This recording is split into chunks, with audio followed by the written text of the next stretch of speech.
Okay, let's start without wasting time. Stock market में career बनाना है। बहुत सारे लोग समझते हैं कि सिर्फ अपना डीमैट अकाउंट खोल लिया और ट्रेडिंग कर लिया, यही स्टॉक मार्केट है। इतना ही नहीं, बहुत ज़्यादा, ये सिर्फ 10% है स्टॉक मार्केट का। नंबर सेकंड, आपके पास कैपिटल नहीं है तो कैसे स्टार्ट करें। नंबर थर्ड, आप डिफरेंट एज ग्रुप में हो सकता है आप 18 साल के हो सकता है आप 40 साल के हो सकता है आप रिटायर्ड पर्सन हो, तो किस किस एज ग्रुप के हिसाब से किसको क्या स्टार्ट करना चाहिए वो सारा डिस्कस करेंगे। हमने पूरे इसको सेशन को 3 पार्ट में डिवाइड कर दिया है। क्या? सबसे पहले आपकी कि अगर स्टॉक मार्केट में जॉब्स हैं तो कहाँ जॉब्स लगती हैं, कैसे जॉब होती है, करियर की क्या क्या ऑप्शंस हैं। लोगों को पता ही नहीं, एक्सप्लोर ही नहीं पता है। लोग समझते हैं कि स्टॉक मार्केट मतलब demat account, that's it, trading कर लिया हो गया। फिर बिजनेस कैसे करना है, बिजनेस में भी बिना पैसे के स्टार्ट बिजनेस कैसे कर सकते हैं वो भी देखेंगे, ठीक है।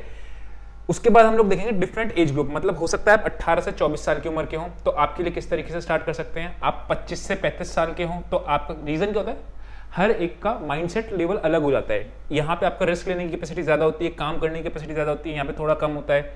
देन 35 से लेके 60 तक की एज के ग्रुप के लोगों के लिए क्या करना चाहिए, और जो रिटायर्ड है मोर देन 60 है उनको क्या करना चाहिए, वो सब देखेंगे।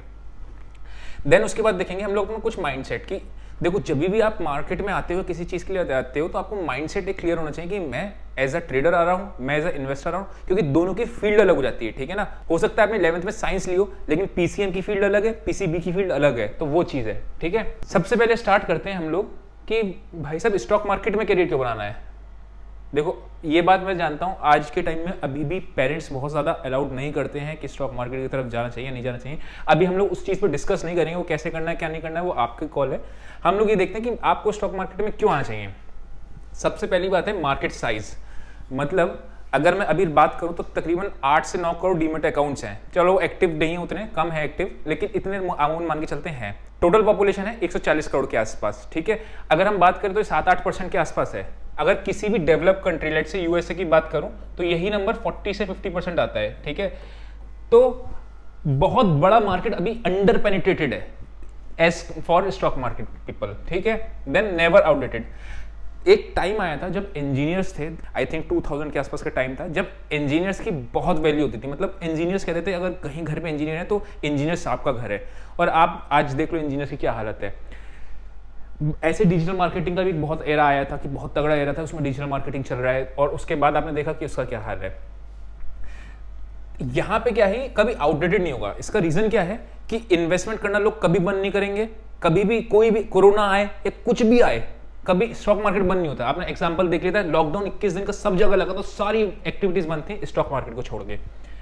देन थर्ड है नो एंट्री बैरियर, मतलब अगर आपके पास क्वालिफिकेशंस नहीं है, आपको लगता है कि यार मुझे एक बहुत बड़ा मैथमेटिशियन होना चाहिए, फिर मुझे बहुत ज़्यादा सीए सीएफए वगैरह की डिग्री होनी चाहिए तो ही मैं स्टॉक मार्केट में बना सकता हूँ, ऐसा नहीं है। हिस्ट्री इस बात की गवाह है कि बहुत सारे लोग, जो लोग सक्सेसफुल हैं स्टॉक मार्केट के अंदर, उनके पास डिग्रीज भी नहीं है इवन।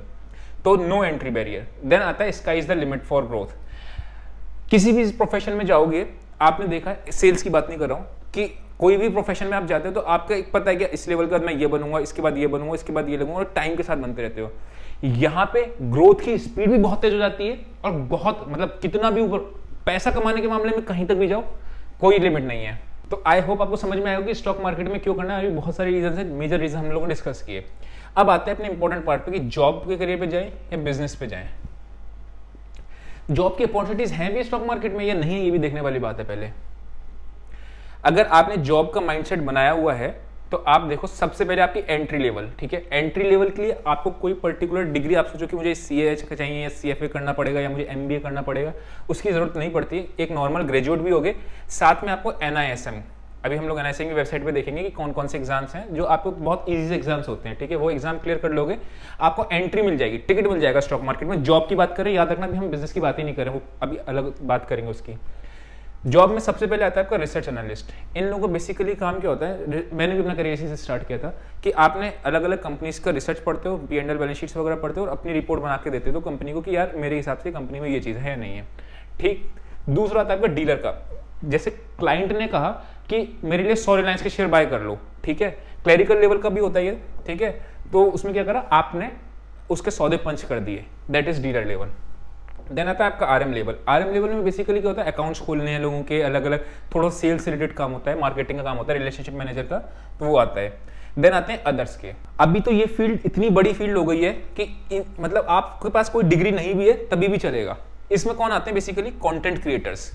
बहुत सारे यूट्यूबर्स हैं या बहुत सारे जैसे मेरा अपना यूट्यूब चैनल है, आप ये वीडियो यूट्यूब पे देख रहे हो, आपको देखना है कि यार मेरे को कंटेंट क्रिएटर की बहुत ज़्यादा कमी है, मार्केट में कंटेंट क्रिएटर्स ही अवेलेबल नहीं है जो ढंग का कंटेंट, आई रिपीट ढंग का कंटेंट, ऐसे तो बहुत सारे हैं जो ढंग का कंटेंट बना पाए जिस पर मैं ट्रस्ट कर सकूं, वो कंटेंट क्रिएटर नहीं है। अगर आप भी कंटेंट क्रिएटर हो तो इस पे अपनी मेल आईडी पे अपना रेज्यूमे भेज देना। अगर कंटेंट क्रिएटर के साथ आप वीडियो एडिटर हो, ठीक है, अगर वीडियो एडिटर हो तो आपकी जॉब ऑलमोस्ट गारंटी हो जाएगी, ठीक है, क्योंकि आपको कंटेंट क्रिएट करना था, वीडियो एडिटिंग ऐसा नहीं, बहुत मेजर स्किल चाहिए, बेसिक से आपको एडोब का आना चाहिए, वो हो तो आपके लिए इस मेल पे मेल कर देना, आपके लिए काफ़ी होगा, ठीक है, आपको इसमें मिल सकता है जॉब। देन हमें चाहिए क्या? बेसिकली एक ग्रेजुएशन की, कोई बीकॉम अगर चलना है, बीएससी चलना है, कुछ भी ग्रेजुएशन प्लस आपका एनआईएसएम का एग्जाम कर लो, एंट्री मिल गई स्टॉक मार्केट में।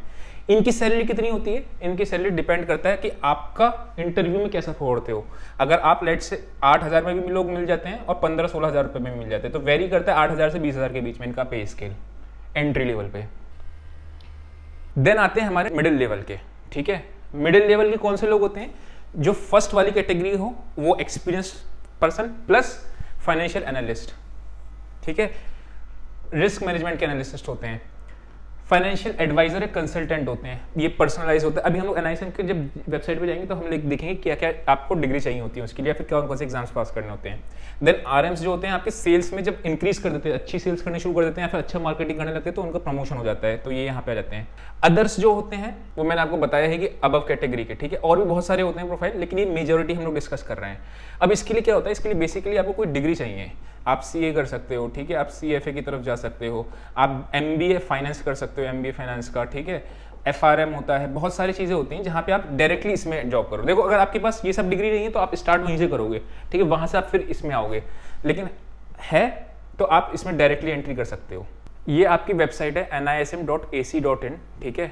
इसमें बेसिकली हम लोग देखते हैं कि आपको कौन कौन से एग्जाम्स क्लियर करने होते हैं, बहुत ही 2-2 घंटे के एग्जाम होते हैं, ठीक है। सर्टिफिकेशन कोर्स है, मतलब आपको हर 3 साल में इसकी एक्सपायरी हो जाती है, ये वैलिडिटी लिखी हुई है यहाँ पे, ठीक। तो आप एक तो ये कर सकते हो, कॉमन डेरिवेटिव्स का एग्जाम कर सकते हो, ठीक है।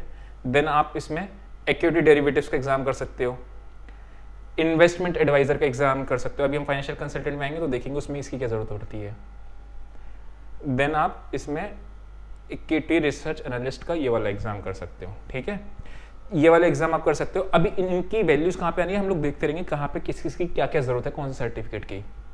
अगर मैं इनके पे स्केल की बात करूं तो इनका पे स्केल वेरी कर जाता है 50,000 रुपीज़ से 2 लाख रुपीज़ पर मंथ तक का, इनका यहाँ तक पे स्केल वेरी करता है। ऑब्वियसली जिसका जितना एक्सपीरियंस लेवल होगा, जिसका स्किल लेवल होगा, उसके ऊपर डिपेंड करता है, ठीक है ना। काम क्या होता है इनका? बेसिकली बैलेंस शीट्स वगैरह पढ़ना है, और फाइनेंशियल एनालिस्ट हमने जब बात करी थी, आपका रिसर्च एनालिस्ट का ही एक एक्सटेंशन पार्ट होता है, ठीक है। फाइनेंशियल एडवाइजर कौन होते हैं? जो आईएएस वगैरह होते हैं ना, वो क्या आपको, अभी हमने इन्वेस्टमेंट एडवाइजर देखा था, लेवल 1 लेवल 2 जो देखा था, उसमें क्या इंश्योरेंस लेना चाहिए, क्या आपको स्टॉक्स में इन्वेस्ट करना है, कितना पोर्टफोलियो बनाना चाहिए, वो सारे फाइनेंशियल एडवाइजर या कंसल्टेंट होते हैं, ठीक है। देन आते हैं इसके टॉप लेवल की, ये मैं याद रखना, ये सिर्फ मेजर कैटेगरी बता रहा हूँ, ऐसा नहीं, अभी बहुत सारे और हैं इसके, ठीक। Mutual fund manager. Now mutual fund manager कौन होते हैं? कोटक एएमसी के जैसे आपका मैनेजर है नीलेश शाह, ठीक है, ऐसे ही बहुत सारे म्यूचुअल फंड्स के मैनेजर होते हैं। इसमें भी सीनियर लेवल होते हैं, जूनियर लेवल होते हैं, अलग अलग होते हैं, पूरी ऑर्गेनाइजेशन होती है। देन आता है इन्वेस्टमेंट बैंकर। इन्वेस्टमेंट बैंकर आपने जिंदगी ना मिलेगी दोबारा अगर मूवी देखी, उसमें जो ऋतिक रोशन का काम है वो इन्वेस्टमेंट बैंकर का काम है। इन्वेस्टमेंट बैंकर का काम क्या होता है? 2 तरीके की बैंकिंग होती है, रिटेल बैंकिंग और इन्वेस्टमेंट बैंकिंग। रिटेल बैंकिंग जो हमारा एसबीआई का है, एचडीएफसी का, लोन्स लेते हैं या फिर आपका डिपॉजिट्स लेते हैं, लोन्स बांटते हैं, ये सब का काम रिटेल बैंकिंग होता है। इन्वेस्टमेंट बैंकिंग का काम होता है जो कंपनी को कैपिटल रेज करनी होती है, वो कैपिटल कहाँ से रेज करे वो इन्वेस्टमेंट बैंकिंग बताती है, चाहे वो आईपीओ के थ्रू करे, चाहे वो फर्दर पब्लिक इशू के थ्रू करे, बैंक से लोन ले रेज करे, कैपिटल कैसे करे, वो सब चीज़ें इन्वेस्टमेंट बैंकिंग का पार्ट होता है। देन आता है हेज फंड का। इंडिया में उतना पॉपुलर नहीं है, लेकिन जैसे जैसे पॉपुलेशन इसमें आती जाएगी स्टॉक मार्केट में, इसकी डिमांड भी बहुत ज़्यादा बढ़ने वाली है। और hedge fund managers are earning in crores, मतलब इतना पैसा कमाते हैं पूछो मत। कि हेज फंड मैनेजर यूएसए की अगर मैं बात करूँ, बहुत सारे हेज फंड मैनेजर्स ऐसे हैं जो कि हेलीकॉप्टर्स वगैरह यूज़ करते हैं आने जाने के लिए, मतलब इतना लेवल का पैसा होता है, ठीक। देन आता है आपका पोर्टफोलियो मैनेजर। पोर्टफोलियो मैनेजर वो होते हैं अपना पोर्टफोलियो मैनेज कर सकते हैं, दूसरे का भी मैनेज कर सकते हैं। जैसे मेरा खुद का पोर्टफोलियो फॉर एग्जांपल कितने 50 लाख रुपए का लेट से एग्जांपल है, इतना पोर्टफोलियो है, तो उसमें आपने क्या क्या शेयर्स होने चाहिए, क्या क्या बैलेंसिंग होनी चाहिए, कितना डेट में पार्ट होना चाहिए, कितना इक्विटी में पार्ट होना चाहिए, कितना गोल्ड में पार्ट होना चाहिए, वो सारा पोर्टफोलियो मैनेजर का काम होता है। देन आते हैं यहाँ पे कुछ अदर्स प्रोफेशन, जैसे कि ट्रेजरी मैनेजमेंट में होता है, रिस्क एनालिस्ट होता है, और दूसरा पे जो कैटेगरी 2 थी उसके एक्सपीरियंस पर्सन भी आ जाते हैं फिर टॉप लेवल पे। बट इसके लिए आपको प्रोफेशनल डिग्री चाहिए ही होती है, मतलब आपको एटलीस्ट CA, CFA, ठीक है, या फिर आपका MBA फाइनेंस जो होता है, या फिर आपका FRM और रिस्क मैनेजमेंट वाले जो पार्ट होते हैं, बहुत इनके पास चाहिए होता है।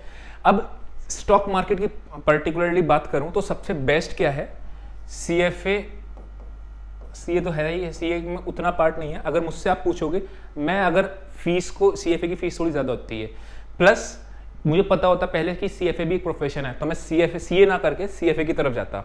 इसमें क्या होता है, थोड़ा फीस हाई होती है, ड्यूरेशन कम होती है, और 4 साल का आपको एक्सपीरियंस चाहिए होता है पूरा कंप्लीट CFA करने के लिए। तो ये सिर्फ जॉब्स वाली बात है कि जिनको जॉब चाहिए स्टॉक मार्केट में वो किस तरीके से जाएंगे। एंट्री लेवल की जॉब्स मैंने आपके साथ डिस्कस करी, मिडिल लेवल में कैसे होती है, टॉप लेवल की जॉब्स, ये सिर्फ एक एग्जाम्पल है, ठीक है। और भी बहुत सारे होते हैं। ब्रोकर्स में प्रोप्राइटरी डेस्क में बहुत ज़्यादा, जब आप ट्रेडिंग करते हो तो आपको प्रोप्राइटरी डेस्क वाले जो प्रो ट्रेडर्स होते हैं उनको चाहिए होता है, ब्रोकर्स को आपकी रिक्वायरमेंट होती है। तो बहुत सारी जॉब्स और भी हैं, लेकिन मैंने अपनी मेजर जॉब्स आपके साथ डिस्कस कर ली। देन आते हैं बिजनेस पे।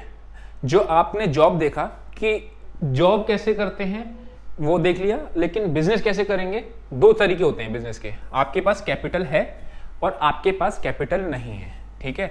अगर कैपिटल नहीं है तो बिजनेस कैसे स्टार्ट करें हम लोग वो देखेंगे। सबसे पहले आता है इक्विटी RA, जो हमने देखा था ना 15 वाला जो था एग्जाम था NISM का, वो एग्जाम आप क्लियर कर लो। उसमें आपको रिसर्च एनालिस्ट का एग्जाम मिल जाएगा, उसमें रिसर्च एनालिस्ट बन जाओगे। उसके जैसे कुछ क्राइटेरिया होते हैं, अगर वो क्राइटेरिया आप वेबसाइट पर रेगुलेशंस ढूंढोगे तो मिल जाएगा। वो क्राइटेरिया करके आप एक रिसर्च दे सकते हो, मतलब ये बाय करो रिलायंस को, ये सेल करो, टारगेट कितना है, ठीक है, ये सारी चीज़ें जो रिकमेंडेशन होती है वो सब आप दे सकते हो। लेकिन सिर्फ एग्जाम क्लियर करने से कुछ नहीं होता है, आपको सेबी से लाइसेंस लेना पड़ता है। देन आता है आपका IA का। IA होता है इन्वेस्टमेंट एडवाइजर। ये भी वही काम करते हैं, लेकिन इनका थोड़ा पर्सनलाइज्ड लेवल की सर्विसेज होती हैं, जो दूसरे का पैसा संभालते हैं। मतलब मेरे पास तो पैसा है नहीं, लेकिन मैं पैसा कैसे कमाया जाए, तो मैं क्या कहूँगा, मैं कहूँगा तेरे पास 5 करोड़ रुपए दोस्त, तो क्या कर, मैं तेरा पोर्टफोलियो संभाल लूंगा, ठीक है। बट पोर्टफोलियो ऐसे किसी का नहीं संभाल सकते, उसके लिए आपको IA की डिग्री चाहिए होती है। ये क्या होता है, इसमें बस दोनों में फर्क क्या होता है, करते ये भी हैं, ये रिसर्च का काम करते हैं, बाय सेल करके कंपनीज को रिपोर्ट भी दे सकते हैं, खुद भी जनरेट कर सकते हैं। लेकिन IA का होता है थोड़ा सा पर्सनलाइज्ड लेवल का हो जाता है काम, ठीक है, कि आप पर्सनली कि तुमको रिलायंस लेना है, तुमको रिलायंस नहीं लेना है, ऐसा करके कर सकते हैं। देन थर्ड आता है आपका टीचर का, ठीक है। टीचर का मतलब आप देख रहे हो जैसे स्टॉक मार्केट के बहुत सारे टीचर्स होते हैं। अब टीचर्स में भी 2 कैटेगरी होती हैं, मतलब आप ट्रेडर को पढ़ा सकते हो, या फिर आप फंडामेंटल एनालिसिस, जो कि आपको लॉन्ग टर्म में इन्वेस्टमेंट्स कैसे करना है वो सारी चीजें आप पढ़ा सकते हो। लेकिन याद रखना, आप ट्रेडर को पढ़ा रहे हो तो रिस्क थोड़ा सा ज्यादा है, थोड़ा सा एथिकल रहना, बिकॉज एज अ ट्रेडर आपको बेयर मार्केट, बुल मार्केट और कंसोलिडेशन मार्केट में ट्रेडिंग करनी आनी चाहिए। क्रैश की बात नहीं कर रहा हूं, बिकॉज क्रैश 10 साल 12 साल में एक आता है, जैसे कोरोना का क्रैश आ गया। अगर आप वो सर्वाइव कर गए हो और आपने बेयर मार्केट भी देखा है, बुल मार्केट भी देखा है, कंसोलिडेशन मार्केट भी देखा है, तब ट्रेडिंग करो, because trading is a risky business, ठीक है ना। रिस्क हो जाता है अगर आप गलत इन्फॉर्मेशन दे दोगे। सेटअप तो सबको दे दोगे, लेकिन रिस्क मैनेजमेंट और साइकोलॉजी कैसे सिखाओगे, तो वो तभी आपकी साइकोलॉजी रिस्क मैनेजमेंट ठीक होगा जब आप खुद से प्रॉफिटेबल ट्रेडर होगे। फंडामेंटल एनालिसिस में क्या होता है, बेसिकली बैलेंस शीट कैसे पढ़ते हैं, P&L कैसे पढ़ते हैं, कंपनी का वैल्यूएशन कैसे करते हैं, वो सारी चीजें आप इसमें कर सकते हो। तो आप टीचर की जॉब भी है आजकल बहुत ज्यादा। रीजन क्या है, एक्सपेंशन, मतलब आपको आने वाले टाइम में स्टॉक मार्केट जो 8 करोड़ की संख्या है अभी, that will be increase towards 40 crore 25 crore आने वाले 10-15 सालों में। तो क्या हुआ, इनकी डिमांड तो ऑब्वियसली बढ़ेगी ना, सप्लाई है नहीं उतनी। आज भी अगर अच्छे टीचर्स की बात करें तो बहुत ही कम है, जिनकी सप्लाई कम है, डिमांड बढ़ती जाएगी, सप्लाई कम है, तो ऑब्वियसली इनका भी करियर बढ़ेगा। देन आता है यूट्यूबर। अब जैसे आपको, मैं यूट्यूब कर रहा हूँ, ठीक है, यूट्यूब में आप क्या कर सकते हो, आपको ब्रांड कोलैबोरेशन कर सकते हो, आपका चैनल ग्रो होता है तो आप एडसेंस से पैसा कमा सकते हो। बहुत सारे सोर्स होते हैं, अगर आप केवल यूट्यूब पे ही कर लो, उसका काम क्या होता है, कंटेंट क्रिएटर। बट सबके लिए नॉलेज चाहिए, है ना, ऐसा नहीं कि आप बिना नॉलेज के आप कुछ भी कर लो। देन आता है आपका सब ब्रोकर। ये याद रखना, हम लोग क्या देख रहे हैं, विदाउट कैपिटल, आपके पास पैसा नहीं है, स्टार्ट कैसे करें। सब ब्रोकर में क्या होता है, बेसिकली आपने किसी ब्रोकर के पास गए, लेट्स से मैं एंजल बुकिंग का सब ब्रोकर हूँ, ठीक है, या फिर आप स्टॉक्स के सब ब्रोकर, ज़रोदा के हो सकते हो, आप मोतीलाल ओसवाल के हो सकते हो, अलग अलग ब्रोकर्स होते हैं, उनके सब ब्रोकर बन गए। अब आपने क्या करा, क्लाइंट्स के अकाउंट खुलवाने शुरू कर दिए। जो भी क्लाइंट ब्रोकरेज जनरेट करेगा उसमें से कुछ पार्ट आपको मिलेगा एज अ सब ब्रोकर। तो आपके पास कैपिटल नहीं है, लेकिन आपने स्टार्ट कर सकते हो इसमें। देन आता है विद कैपिटल, मतलब आपके पास पैसा है तो कैसे स्टार्ट करें, ठीक है। ट्रेडिंग से स्टार्ट कर सकते हो और इन्वेस्टमेंट करके कर सकते हो, ठीक। ट्रेडिंग में मैं आपको सजेस्ट करूंगा कि डायरेक्टली, जैसे आपके पास 10 लाख रुपए हैं लेट से, तो 10 लाख रुपए से कभी स्टार्ट मत करना। उसका रीजन क्या है, पहले 90 डेज में आपकी कैपिटल वाइप आउट होने के चांसेस बहुत ज़्यादा हैं, बिकॉज आपको सेटअप तो मिल गया, आपने एक सेटअप में एंट्री एग्जिट तो कर ली, लेकिन आपको रिस्क मैनेजमेंट और साइकोलॉजी अभी नहीं आता है, वो आपको एक्सपीरियंस के साथ ही आएगा। तो हमेशा कैपिटल कम से स्टार्ट करना, मैं तो कहता हूँ थाउजेंड्स में स्टार्ट करो, उससे क्या होगा, कम से कम आपको रिस्क मैनेजमेंट आएगा, साइकोलॉजी कैसे ठीक रखनी वो आएगा। देन आता है आपका इन्वेस्टमेंट में। अब इन्वेस्टमेंट्स का आपके पास कैपिटल है और आप इन्वेस्टमेंट शॉर्ट टर्म इन्वेस्टमेंट करते हो, स्विंग ट्रेडिंग करते हो, इसका सबसे बड़ा ड्रॉबैक ये आता है, अभी लेट से 6 महीने से मार्केट ने एक मूव दिखाया ही नहीं है, तो आपका जो रिटर्न है या तो वो कम हो जाएगा या आपका बहुत ही फ्लैट रिटर्न रहेगा। कभी कभी क्या होता है, बेयर मार्केट एक साल चल जाता है, तो उस केस में आपके पास कोई रिटर्न ही नहीं आएगा। वेरस ट्रेडिंग में क्या होता है, मार्केट बुल हो, मार्केट बेयर हो, मार्केट कंसोलिडेट करो, आप सब में कमा सकते हो पैसा। तो हमने क्या देखा कि बिजनेस करना है तो विदाउट कैपिटल कैसे कर सकते हो, विद कैपिटल कैसे कर सकते हो। देन आता है हमारा एज वाला, जो हमने कहा था ना, किस एज में किसको क्या चाहिए, वो वाली चीज। सबसे पहले हम लोग देखते हैं 18 से 24 साल। देखो 18 से 24 साल की उम्र है और आपका मतलब आपने अभी 12th पास किया 18 साल में हो, या 20-22 साल के तो आप कोई ग्रेजुएशन वगैरह कर रहे होगे। इस केस में आपने सबसे पहले फोकस करना है अपनी नॉलेज पे। नॉलेज पे तो हमेशा ही सारे ही कैटेगरी में फोकस करना है, लेकिन जितना इंक्रीज कर सकते हो, नंबर 1। नंबर 2, जितनी डिग्रीज ले सकते हो, मतलब जैसे NISM का है, आपका MBA फाइनेंस भी कर सकते हो, CFA कर सकते हो, CA की तरफ जा सकते हो, जो भी है इसमें आपको डिग्रीज लेनी है। सो दैट क्या होगा, अभी क्या है, जैसे मेरे पास डिग्री है, मुझे पता है अगर मेरे पास कोई कुछ नहीं हो तो मेरी डिग्री काम कर जाएगी, बराबर है, तो वो वाली चीज है। तो आप सबसे पहले डिग्री पढ़ाई पूरी करो, पढ़ाई साथ साथ आप स्टॉक मार्केट को सीखो। बिकॉज मैं आपको एक बात बताता हूँ, फैक्ट वाली बात, मैं CA की डिग्री लेके जाऊंगा, मुझे स्टॉक मार्केट में जॉब नहीं मिलेगी जब तक मुझे स्टॉक मार्केट में एक्सपीरियंस नहीं होगा। अब यहाँ पे मैंने कैसे स्टार्ट किया था, मेरे पास जिस टाइम पे CA कंप्लीट नहीं था, तब भी मेरे को जॉब कैसे मिल सकती है, मैंने क्या करा, मैंने कहा अब एक्सपीरियंस तो है नहीं, मैं फ्रेशर हूँ, तो फ्रेशर को किस तरीके से जॉब मिले, तो मैंने कहा आप मेरे लास्ट ईयर का PNL देख लो, मैंने ट्रेड किस तरीके से लिया और उसका लॉजिक क्या है। जब अपने एम्प्लॉयर को वो समझाया तो जॉब इजीली मिल जाएगी। तो आप क्या कर सकते हो, लेट से आपके पास 10,000 रुपए से स्टार्ट किया, 10-20 हज़ार रुपए जिससे भी स्टार्ट किया, कोशिश करो सबसे पहले कैपिटल प्रोटेक्ट करो, नेक्स्ट 3 मंथ्स से लेकर 6 मंथ्स में इसको ग्रो करने की कोशिश करो। ग्रो होने लगेगी, जॉब की तरफ जाना है, माइंडसेट आपका जॉब की तरफ जाना है या खुद का करना है, आपको खुद आइडिया लग जाएगा कि हाँ अब मैं ट्रेडिंग कर सकता हूँ, मैं खुद से अपना काम स्टार्ट कर सकता हूँ, तो आप कर सकते हो। तो क्या करना है आपने, सबसे पहले जितना पढ़ाई पूरी करनी है, जितनी डिग्रीज ले सकते हो वो ले लो, जितना आपके सर्टिफिकेट क्लियर कर सकते हो वो करो। नेक्स्ट एज ग्रुप आता है 25 से 35। ये एज ग्रुप वो होता है जो जैसे कि लोग मैरिड होते हैं, कुछ लोग मैरिड हो जाते हैं, ठीक है ना, या फिर अभी रिस्क लेने की कैपेसिटी कम हो जाती है एज कम्पेयर टू आपका प्रीवियसली जब आप होते तो कितना भी रिस्क ले लो, आपको पता है यार मेरा कमा सकता हूँ। रिस्क इसमें भी लेते हो, ऐसा नहीं रिस्क नहीं ले सकते, रिस्क इसमें भी बहुत लेते हो, लेकिन थोड़ा सा रिस्क कम हो जाता है। तो क्या करना होता है, सबसे पहले सेकंड सोर्स ऑफ इनकम बनानी होती है। अब वो हमने कैसे देखा था, विदाउट कैपिटल जो देखा था कि किस तरीके से आप सेकंड सोर्स ऑफ इनकम बना सकते हो। उससे होगा क्या कि अगर आपका लेट से ट्रेडिंग से ना पैसा पहले साल में आ जाए तो भी अच्छी बात होती है, बहुत बड़ी बात होती है कि फर्स्ट ईयर से या प्रॉफिटेबल हो जाओ, ठीक है। तो क्या होगा, आपने एक सोर्स ऑफ इनकम बना लिया, अब कम से कम कुछ पैसा बन रहा है, मतलब आपका घर चल रहा है एटलीस्ट। ऐसा नहीं हो कि अब जैसे अभी मई का मंथ था, बहुत टफ मंथ था, उसमें पैसा निकालना, अगर आप सिर्फ ट्रेडिंग में डिपेंड रहते तो शायद आपका नहीं बन पाता। अब ये उनके लिए है जो सिर्फ जो बैकग्राउंड पहले से अमीर नहीं है, मतलब ऐसा नहीं जिनके पास बहुत सारा पैसा हो, मैं उनकी बात ही नहीं कर रहा हूं, मैं ऐसा बात कर रहा हूं कि आप सेल्फ डिपेंडेंट आदमी हो और खुद से कुछ करने वाले हो, सेल्फ मेड जिसको बोला जाता है, ठीक है। तो आपने एक सेकंड सोर्स ऑफ इनकम को क्रिएट कर लिया। सेकंड सोर्स ऑफ इनकम से आपका क्या होगा, रिस्क लेने की कैपेसिटी बढ़ जाएगी अगर आप ट्रेडिंग के बैकग्राउंड में हो, ठीक है ना। ट्रेडिंग बिकॉज ट्रेडिंग थोड़ा सा रिस्की होता है। और फुल टाइम ट्रेडर अगर आपको किसी भी एज ग्रुप में बनना है तो आपको तीनों मार्केट का एक्सपीरियंस चाहिए, मतलब आपको बुल मार्केट का भी एक्सपीरियंस चाहिए, आपको बेयर मार्केट का भी एक्सपीरियंस चाहिए और आपको कंसोलिडेशन का मार्केट का भी एक्सपीरियंस चाहिए। और मैं कहता हूँ बहुत अच्छी बात होगी अगर आप ट्रेडर बहुत अच्छे निखर के आओगे अगर आपने एक क्रैश भी देखा है, जैसे कोरोना का क्रैश आया था, ठीक है। कोरोना क्रैश भी देखा, बहुत सारे ट्रेडर्स हैं जैसे जो कोरोना के बाद आए हैं, क्रैश के बाद, और उन्होंने बहुत पैसा कमाया क्योंकि बुल रन चल रहा था, सारे ही गधे घोड़े सब भाग रहे थे, सारे शेयर्स भाग रहे थे उसमें, तो कोई भी पैसा कमा लेगा। लेकिन आपने सिर्फ बुल मार्केट देखा था, अभी बेयर मार्केट चल रहा है। ऐसा फैक्ट पता चला है कि डीमैट अकाउंट जब रिड्यूस हुए, एक्टिव ट्रेडर्स कम हुए, वो रीजन क्या है, क्योंकि बेयर मार्केट उन्होंने कभी किया ही नहीं था, उन्होंने सिर्फ बुल मार्केट किया था। देन मार्केट कंसोलिडेशन में, अभी ये ईयर जो है कंसोलिडेशन का ईयर है, ऊपर नीचे वोलेटाइल हो रहा है लेकिन ईयर कंसोलिडेशन का है ना, तीनों मार्केट आपको आने चाहिए। देन अगर आप 35 से 60 के बीच में हो, मतलब आपका अब इस एज में फॉर श्योर ऑलमोस्ट आपकी फैमिली होती है, ठीक है, सब कुछ होता है, यहाँ पे आप फ्यूचर ट्रेडिंग को अवॉइड करो। फ्यूचर ट्रेडिंग में रिस्क बहुत ज़्यादा होता है, मतलब मार्जिन कॉल, या तो आपको हैजिंग आता हो, प्रॉपर हैजिंग करना आता है, साथ में किस तरीके से आपका अकाउंट खाली ना हो वो करना आता है, तो आप करो, नहीं तो फ्यूचर ट्रेडिंग को अवॉइड करो, ठीक है ना। क्यों, क्योंकि आपके भी फैमिली आपके पीछे डिपेंडेंट है। यहाँ पे हो सकता है कि फैमिली भी डिपेंडेंट ना हो, आपको कोई स्पाउस हो, वो खुद भी कमा रहा हो या फिर नहीं कमा रहा हो, लेकिन उतना आपका बर्डन नहीं होता। यहाँ पे आपके बच्चे भी हो जाते हैं, बच्चे बड़े होते हैं तो उनका भी पढ़ाई का खर्चा करना होता है, वो चीज़ होती है। तो आपने फ्यूचर ट्रेडिंग को अवॉइड करना है तो हेजिंग के साथ करना है, ठीक। देन आता है आपका कि अगर आप रिटायर हो चुके हो, अब आप रिटायर हो चुके हो तो आपका पहला एम क्या होता है? आपका ये एम नहीं होता, क्योंकि अब आप फ्रेश जॉब करके या फ्रेश करियर स्टार्ट, देखो मैं एक्सेप्शंस की बात यहाँ पे नहीं कर रहा हूँ, फ्रेश करियर स्टार्ट करने की बात करूँ अगर, तो यहाँ पे थोड़ा सा मुश्किल हो जाएगा कि आप 60 प्लस में कोई फ्रेश करियर स्टार्ट करो। तो यहाँ आप एफएनडो करो ही मत, फ्यूचर एंड ऑप्शंस करो ही मत, बिकॉज क्या होता है उसमें रिस्क होता है, अगर आपके जरा सा भी रिस्क मैनेजमेंट ठीक नहीं हुआ या जरा सी भी साइकोलॉजी ठीक नहीं हुई तो आपका रिटायरमेंट का जो पैसा है, कॉर्पस है, वो जा सकता है।